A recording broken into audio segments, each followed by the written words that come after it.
ஒரு காலத்துல உலக இன்பங்களையும் புகழையும் தேடி அலைந்த ஒருத்தர். பின்னால கிறிஸ்தவ வரலாற்றுல மிகப்பெரிய இறையியல் அறிஞர்கள்ல ஒருத்தரா மாறியிருக்காரு.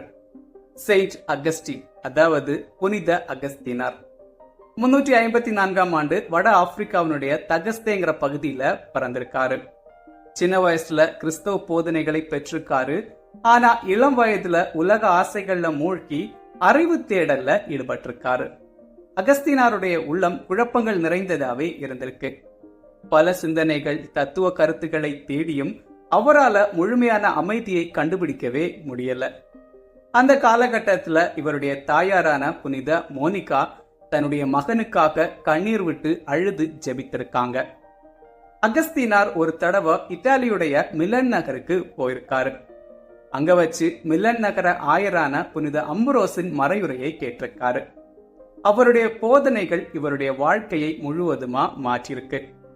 கிறிஸ்துவை ஏற்றுக்கொண்டு புனித அம்புரோஸ் அவர்களிடமிருந்து திருமுழுக்கு பெற்றிருக்காரு. வட ஆப்பிரிக்காவுக்கு திரும்ப வந்து குருத்துவாருட்பொழிவை பெற்றிருக்காரு. சில ஆண்டுகள்லேயே இப்போ நகர ஆயராகவும் உயர்த்தப்பட்டிருக்காரு. மறைப்பணி, திருச்சபையின் பாதுகாப்பு மற்றும் ஏழைகளுக்கு உதவுவதற்காக தன்னுடைய வாழ்க்கையை அர்ப்பணித்திருக்காரு. இவர் எழுதின கன்ஃபெஷன்ஸ், அதாவது ஒப்புதல் வாக்குமூலம், மற்றும் த சிட்டி ஆஃப் காட், அதாவது இறைவனின் நகரம் ஆகிய நூல்கள் திருச்சபையில ரொம்பவும் மதிப்பு மிக்கதா பார்க்கப்படுது. இவருடைய இறையியல் சிந்தனைகள் இப்பவும் உலகம் முழுக்க மிகப்பெரிய தாக்கத்தை ஏற்படுத்தி வருது.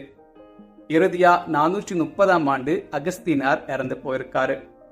திருச்சபையின் மறைவல்லுநராகவும் மிகச்சிறந்த இறையியல் அறிஞர்கள ஒருத்தராகவும் போற்றப்படுறாரு புனித அகஸ்தீனார்.